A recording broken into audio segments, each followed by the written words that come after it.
Dinamika kebijakan yang diambil pemerintah Indonesia terus mendapatkan sorotan dari media asing.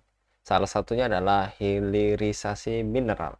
Wall Street Journal atau WSJ dalam laporannya Senin 5 Februari 2024 mengungkapkan bagaimana Indonesia memberlakukan larangan besar terhadap ekspor nikel mentah. Artinya, perusahaan yang ingin memanfaatkan sumber mineral yang digunakan dalam jenis baterai kendaraan listrik tersebut harus membangun smelter di Indonesia. Para pejabat memperkirakan bahwa pabrik-pabrik yang memproduksi baterai kendaraan listrik dan seluruh mobil listrik juga akan mengikuti jejak tersebut, sehingga menghasilkan rantai pasokan end-to-end yang dekat dengan sumber mineral. Hilirisasi Jokowi layak dibanggakan. Apakah hilirisasi Jokowi mengembalikan RI ke zaman VOC? Dan apakah semua keuntungan lari keluar? Untuk membahasnya kami terhubung dengan analis senior 4K Bung Lukman Nurohim. Kita sapa terlebih dahulu. Assalamualaikum warahmatullahi wabarakatuh, Bung Lukman. Waalaikumsalam warahmatullahi wabarakatuh. Kabar sehat, Bung Lukman? Alhamdulillah sehat, Bang Age. Alhamdulillah. Dan kita membahas tentang hilirisasi lagi-lagi yang juga ramai diperbincangkan pada perdebatan kontestasi politik. Dan BI mengakui kebijakan hilirisasi nikel ala Jokowi turut berkontribusi pada ketahanan ekonomi nasional. Sejak hilirisasi diterapkan, nilai ekspor Republik ini naik karena komoditas yang dijual keluar itu bukan lagi bahan mentah. Bagaimana tanggapan Anda, Bung Lukman? Ya, baik, terima kasih Bang Age atas kesempatan yang diberikan.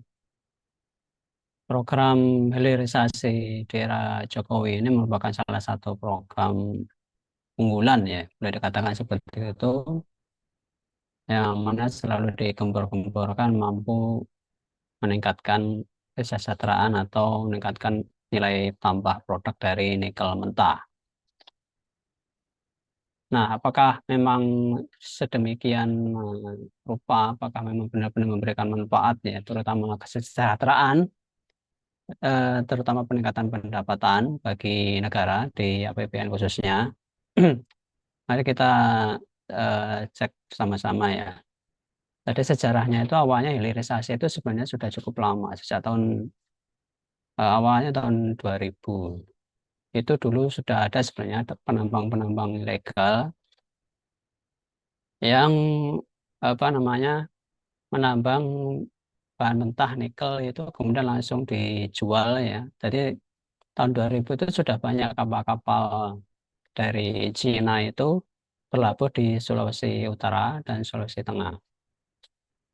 Nah, di era Pak SBY kemudian mulai ditetapkan dengan apa namanya dimunculkan undang-undang ya, undang-undang minerba, jadi mineral dan batu bara waktu itu yang mengatur bagaimana supaya ada peningkatan nilai produk mentah ini menjadi produk setengah jadi ya, atau yang diolah dulu bisa berubah dengan smelter yang akan berubah nanti harapannya berbentuk ferronikel ya dan sebagainya.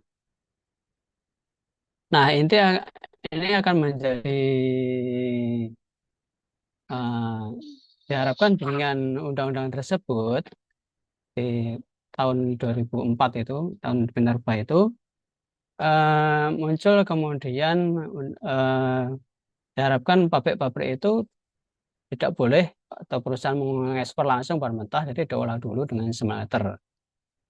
Nah, ini kemudian sejak tahun 2009 mulai ditetapkan, kemudian 2000 sampai 2015 sayangnya belum ada perusahaan yang mampu melaksanakan amanat dari Undang-Undang Minerba. Ada dua ada saya, itu PT Antam dan Vale yang sudah membangun smelter, tapi bagi perusahaan lain masih kesulitan untuk artinya kan investasi smelter itu cukup besar ya.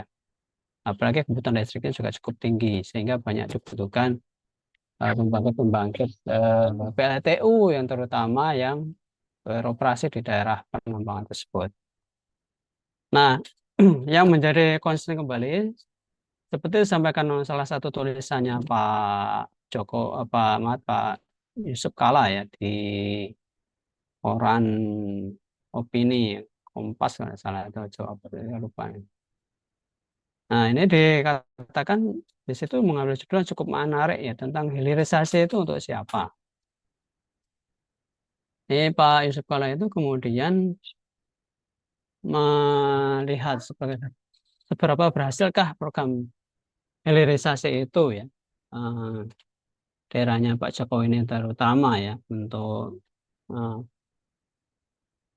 eh, itu kemudian kalau kita lihat ya fakta yang terjadi di sana bahwa memang terjadi peningkatan pendapatan ya yang di situ nilai ekspor itu mencapai tahun 2000. Jadi jadi mulai apa namanya di era Jokowi itu kan di sebelumnya saya Undang-Undang Minerba pada 2009 itu kemudian ada revisi ya di tahun 2000 tahun dengan penempatan Undang-Undang nomor 4 tahun saya lupa dan cek dulu ya. Di tahun 2020 nomor 3 ini daerahnya Pak Jokowi itu dengan memberikan banyak kemudahan dan insentif terutama potongan pajak.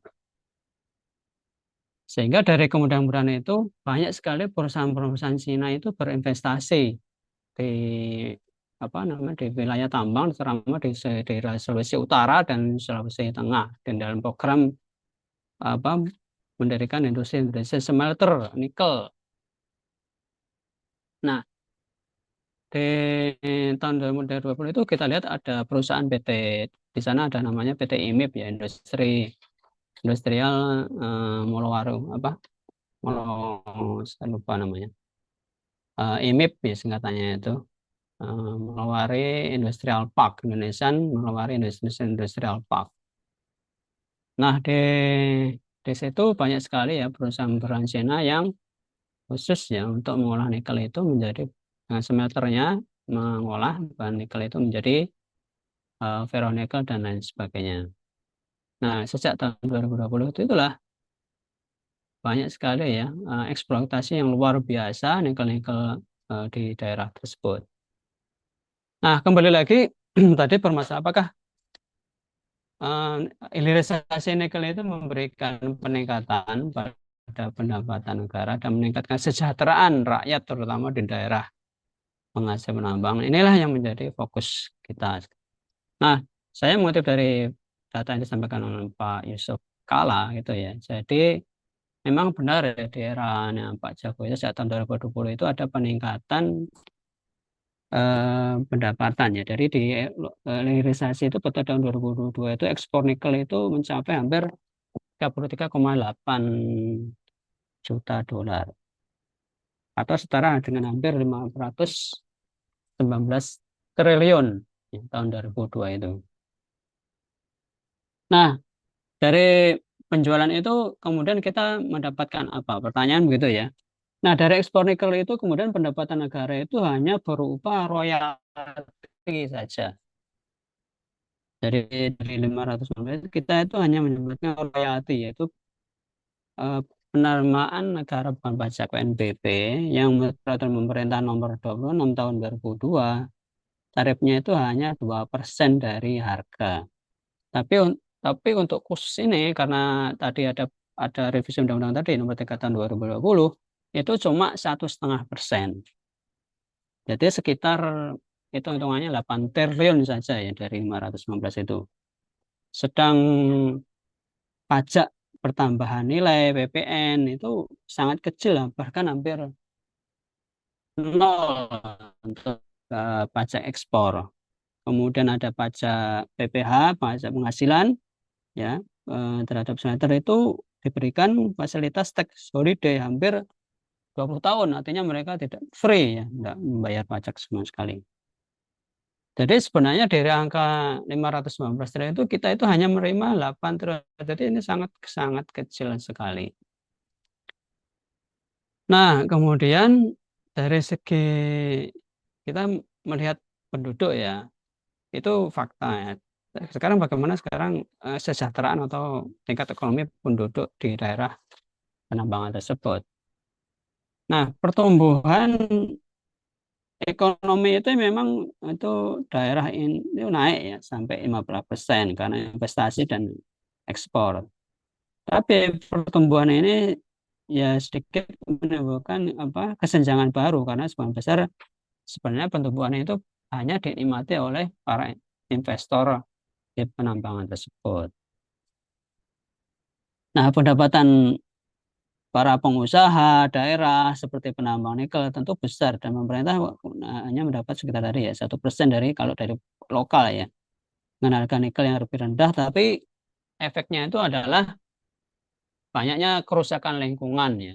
Kalau kita perhatikan itu banyak cekungan-cekungan apa namanya bekas penambangan itu membentuk kayak danau-danau gitu, dan buangan atau tailing pengolahan limbah itu kalau dilarikan ke sungai itu kalau kita lihat ya kalau mungkin pantai sepanjang di daerah Sulawesi Utara dan Jawa Tengah itu mulai ke kuning-kuningan dan merusak apa namanya wilayah usaha nelayan di daerah tersebut.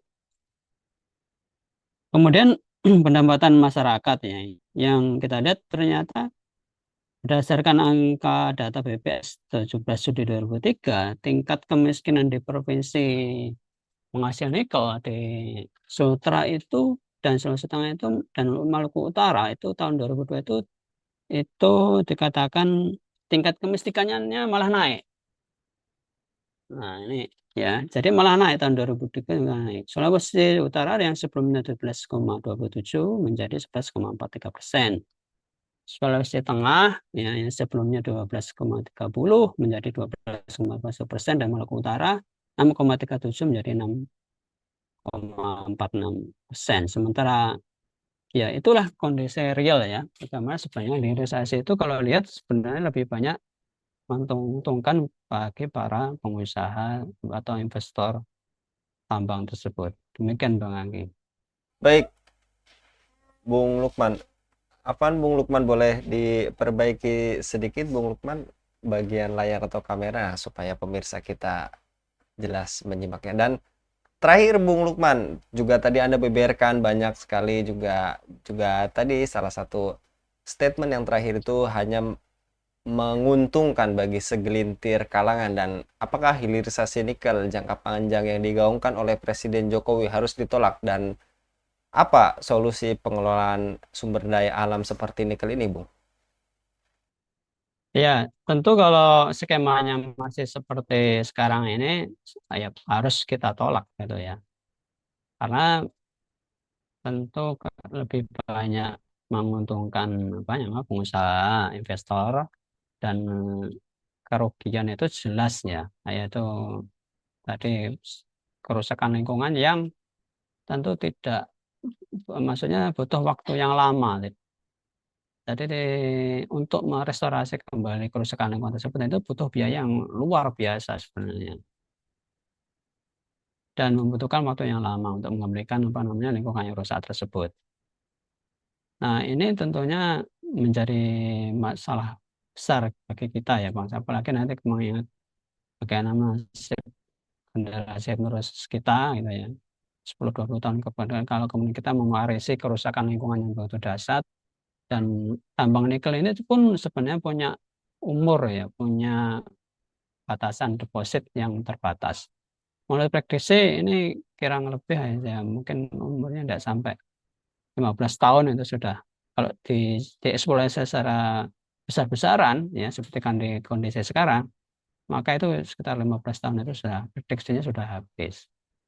Nah, maka program ini tentu realisasi ini tentu sudah merusak lingkungan ya, tidak memberikan dampak signifikan terhadap pendapatan negara, dan lebih jauh lagi mempengaruhi apa namanya masa depan penerus generasi bangsa ini. Nah, tentu sudah sama nanti kita tolak.